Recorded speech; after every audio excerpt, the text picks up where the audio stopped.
Note the disclaimer. We don't often see it, but American Dad has something very dark lurking within. Deep below the show's really polished exterior lurks one of the darkest, cruelest, most nihilistic and ugly undertones I've ever seen in an animated show. Sometimes having even more hate-filled, creepy, and horrifyingly insensitive moments than Family Guy. You ever wish someone you know would die? Often not even bothering with the excuse of shock humor for some scenes. I'm not kidding. Some of these moments are even worse. Undercover CIA torture, live surgery, cannibalism? That's pretty hard to top on the revulsion meter. With that being said, there may be some episodes in this list that you like. If so, that's great. It's just my silly personal opinion, and it's great that you can enjoy something that I can't. And with that said, let's take a look back at the top 10 worst American Dad episodes of all time. Number 10. Nast, a love story. I thought watching an ugly breakup would be bad, but watching a breakup where one side's trying to murder the other is impressively unpleasant. The majority of this episode is just about Roger being a jerk to his new girlfriend trying to break up with her, which I just didn't find all that funny. Roger then finishes the episode off by trying to get his girlfriend dissected and killed. I don't mind Roger being heartless, it's part of what makes his character.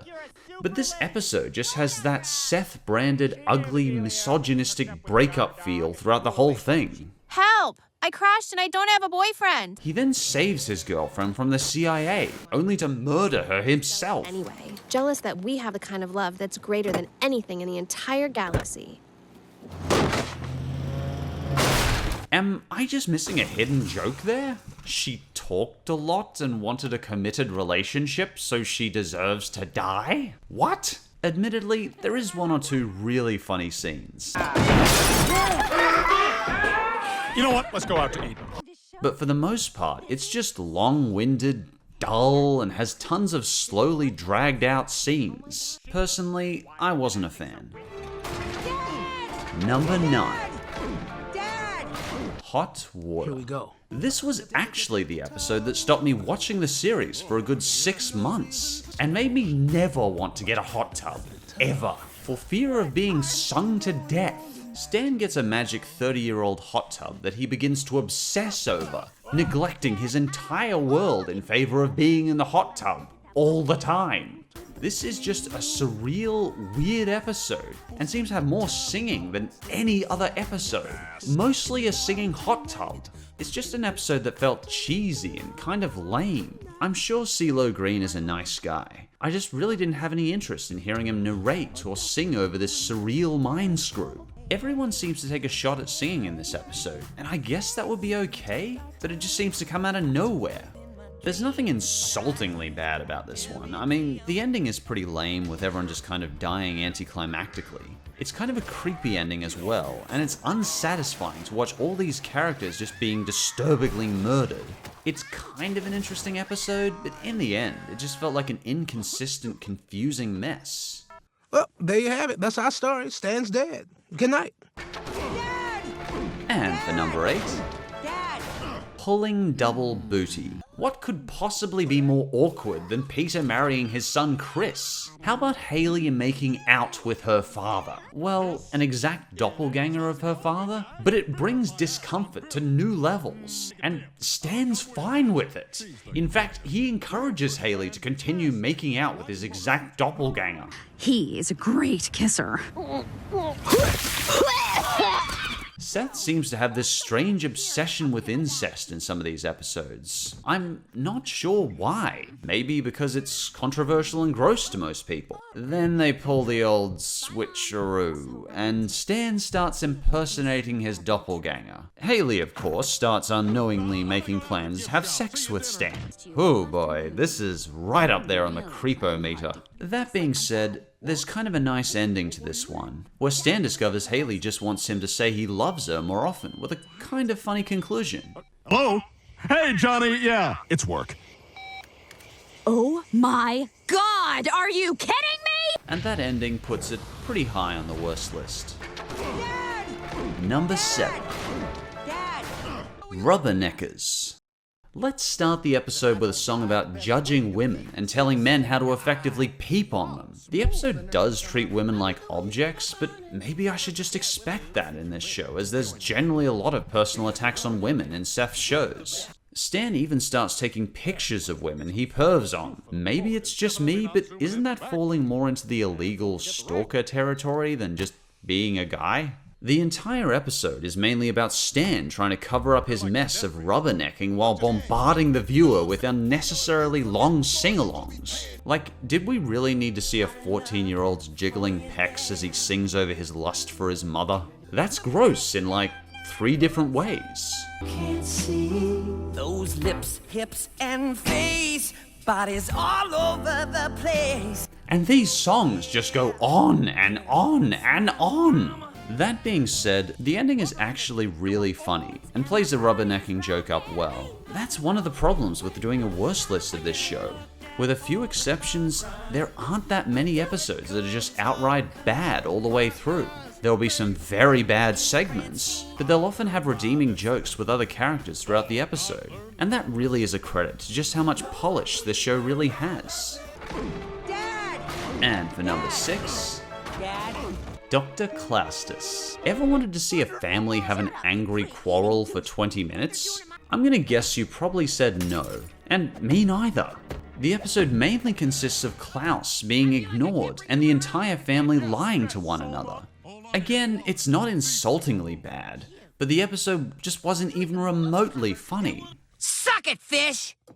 There, you hot and bothered now? Hot enough for you, Jeff? For some reason, Seth's writing team just seems to really enjoy showing families yelling at one another. It's like they just assume that somewhere along the way, the audience will laugh. This episode really shows that Klaus is the Meg of the show, and it's a shame because I actually found him among the nicest characters in the show.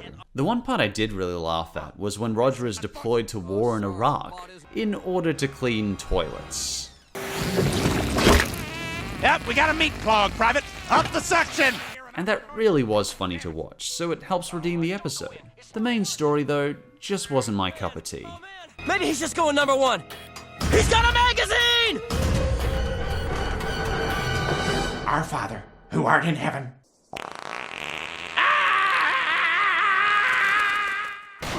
Dad! Number 5. Almost there, Dad. 42-year-old virgin. This one does give us some funny jokes, but it also gives us one of those bizarre little peeks into the nihilistic, cruel minds of the writers. Stan's CIA friends are horrified to discover that he's never killed anyone. You never popped your cherry! No!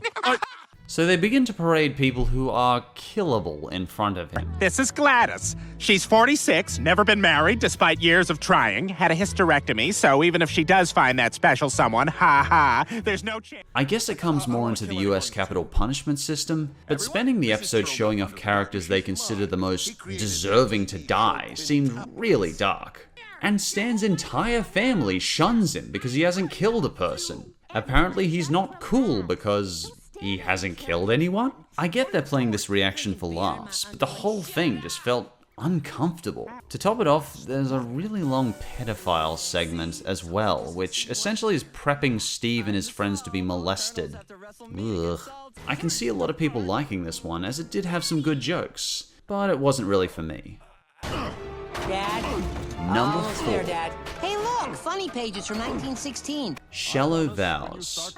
The bitter married couple has never been something I've found that funny a concept. I mean, do that many people really want to be reminded of bitter, angry, shallow relationships that are based solely on looks? That's a horrible premise for an episode. Francine discovers Stan married her only for her looks, which he openly admits with disturbing callousness. So Francine lets herself go.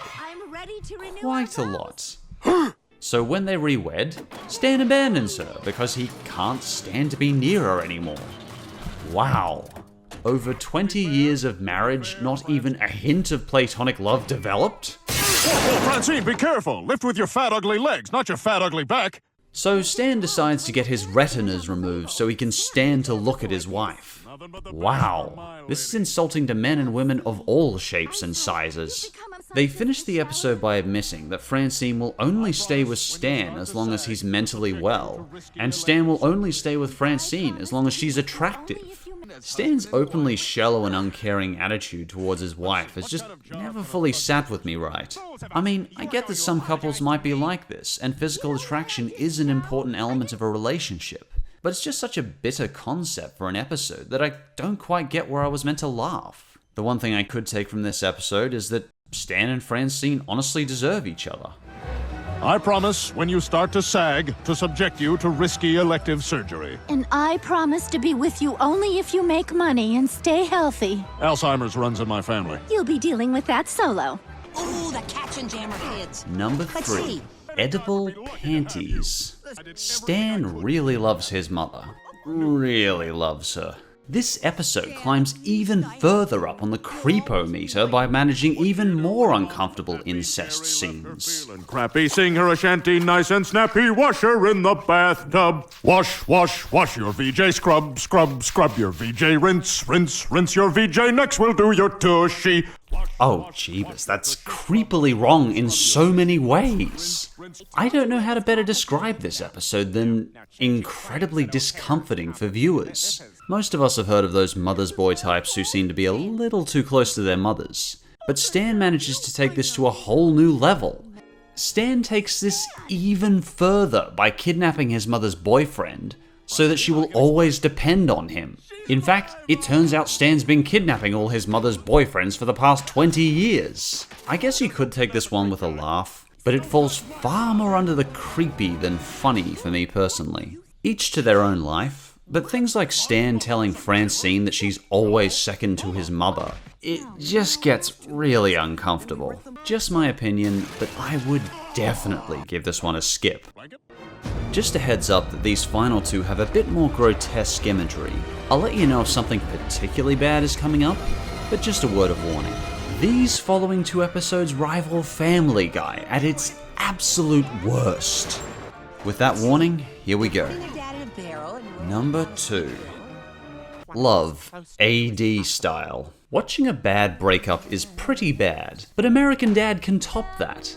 How about watching Roger obsess over Haley to the point that he shoots her and tries to perform live surgery on her, skinning her alive so that he can be closer to her? Oh, there's so much gut-wrenching, gross-out imagery in this one, to the point where I found myself asking, who is actually laughing at this? Is their primary audience actual stalkers? It starts with Haley singing at Roger's bar, where he falls in love with her in that cute Roger way.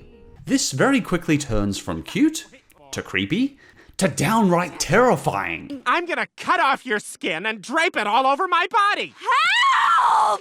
This is the kind of stalker stuff you'd see in death row readouts rather than comedy sketches. I must have missed the joke somewhere here. Even the imagery outside Roger's scenes is disturbing. We get scenes like Stan setting fire to a woman while a lion mauls her. To me anyway, this episode wasn't even remotely funny. It was just gross, needlessly dark, disturbing, and a little bit terrifying. Gross. That's not funny. I guess comedy's really evolved. Thanks, Harvard. And by far, the number 1 worst American Dad episode is American Fung. I don't know where to start with this episode. I actually felt traumatized by this one. There was never even anything slightly funny about it. This is not just the worst American Dad episode, it is among the worst animation I have ever seen in my life. Do you laugh at lobotomies? I'm gonna hazard a guess you probably don't. It's among the most black, disturbing, horrifying mistakes ever conceived by man. We start the episode off with Seth doing an ego jerk-off through his Chinese counterpart, saying he's the funniest comedy in America, and then proceed immediately to Stan abducting his wife and sending her to a psych ward. Okay, and for some reason he then goes on a spending spree with his Amex. Alright. We watch this while being constantly bombarded with ads for what I can assume is a fake Chinese business all the time. So, you out there, always remember to watch American Dad and tell all your friends. Goodbye! And this is the moment it goes from a bad episode to the crowning worst episode. We start with Francine going insane over her hatred for Stan and gets trapped in the psych ward. Wait! Francine! Okay, how amazingly unpleasant to watch. They then begin poking fun at both the mentally and physically handicapped. It's impressively insulting and off-color even for Seth MacFarlane. And look at her, eating her butterscotch pudding like a good girl. This is the worst. Oh boy, is this ugly. I felt physically sick watching them make fun of the mentally handicapped like this. And then proceeding to assault them. Could he have actually made this more insulting if he tried?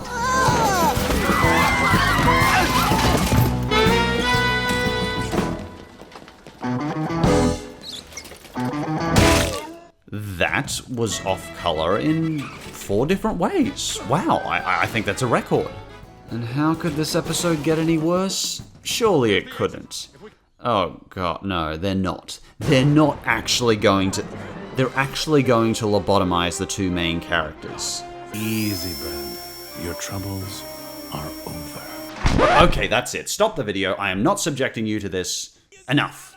Okay, I'm clearing the air on this.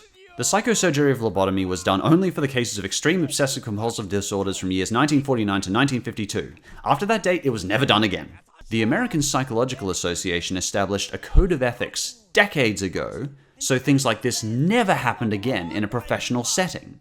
Only someone who had put 0 thought into it would have put this on TV. Then to top it all off, we get an infomercial that lasts for the final 3 minutes of the video.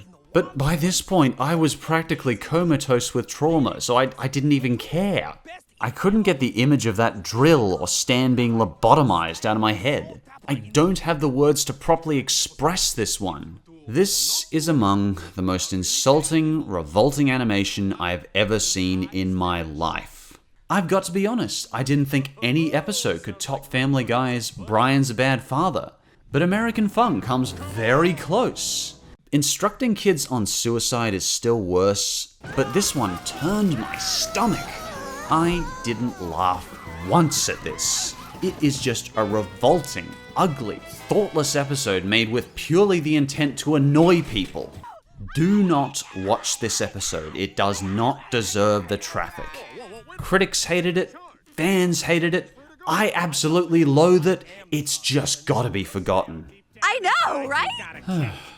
Despite these kind of moments, they're actually really rare. Honestly, for every bad episode I found 5 incredible new episodes. I could have made another top 10 list purely from what I found from seasons 7 to 10. And these fantastic episodes made me realize something. American Dad serves a role that no other show can do. There is no other animated show I know of out there that could talk about controversial subjects with the blasé and laughs they do. And sometimes, when they put these subjects in relatively good taste, you get something really amazing. What other animated show out there could do an entire song and dance number to people's sexual preferences? Generally, American Dad excels itself far above Family Guy in so many ways. It has intelligence, touching moments, and much more likable characters. And at the end of the day, there's way more positives to this show than negatives. Do you have a least favorite episode yourself? Did I miss a particularly bad one? Let me know in the comments. As always, thanks for watching, and I'll see you next time. Why can't I leave things nice?